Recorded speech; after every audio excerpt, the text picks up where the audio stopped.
السلام علیکم dear viewers اور عزیز طلباء کرام. آج کا نسخہ ہے ہڑتال بھسم. یہ بھیجا ہے جناب ڈاکٹر ہرجندر میت سنگھ فرام انڈیا سے.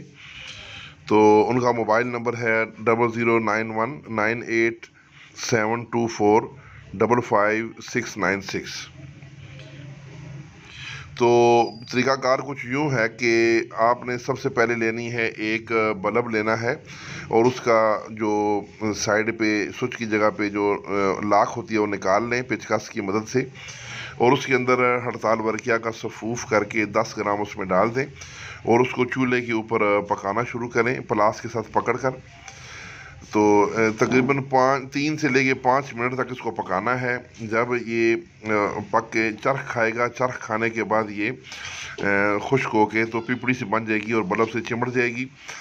تو اس کے بعد آپ نے اس کو چولہے سے اس کو اتار لینا ہے، اور اس کو ہلکی سی ٹھوکر لگائیں گے تو جو بلب کی شیشے سے ٹچ ہوا ہڑتال ہے وہ اکھڑ جائے گی. اس کو کسی پیچکس سے توڑ کر تو آپ اس کو باہر نکال لیں، اور یہ بالکل یلو براؤن رنگ کا صفوف ٹکڑے نکلیں گے. ان کو پیس کے صفوف کر لیں. یہ باوزن بھسم نکلے گا. بھسم کو 4 گھنٹے کھل کر لیں تو یہ تیار ہے.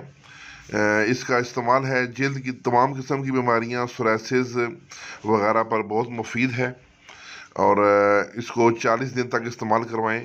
اس کی مقدار خوراک ہے 1 سے 2 چاول تک. جلدی امراض کے لیے کسی بھی مصفحہ خون دوا کے ساتھ 40 دن کا کورس کروائیں. نمونیا میں ادرک اور شہد کے ساتھ استعمال کروائیں. صرف 4 خوراکیں ہی کافی ہیں. موسمی الرجی میں زکام، گلا خراب، نزلہ وغیرہ کا مسئلہ ہو اور بخار ہو تو بہت ہی یہ اعلیٰ کام کرتی ہے. دھماسا اور دار ہلد کے ساتھ جو 1 گرام پاؤڈر ہو تو کے ساتھ یہ اوورین سسٹ کے لیے بہت ہی مجرب اور اعلیٰ چیز ہے. یوٹرس فائبرائڈ اور بریسٹ کے ٹیومرز کے لیے کو ختم کرتی ہے. 40 سال سے یہ ان کی ہاسپٹل میں استعمال ہو رہی ہے. اور بھسم بناتے وقت اگر اس کے اوپر پھٹکڑی ڈال دی جائے تو پھر یہ بہت ہی اعلیٰ بنتا ہے، لیکن پھٹکڑی کے ساتھ مل کر کچھ اس کی مقدار ضائع ہو جاتی ہے، لہٰذا اس کے بغیر ہی ہم بناتے ہیں. بہت ہی اعلیٰ دوا ہے، بنائیں اور مخلوق خدا کی خدمت کریں. اس کے ساتھ اجازت، والسلام.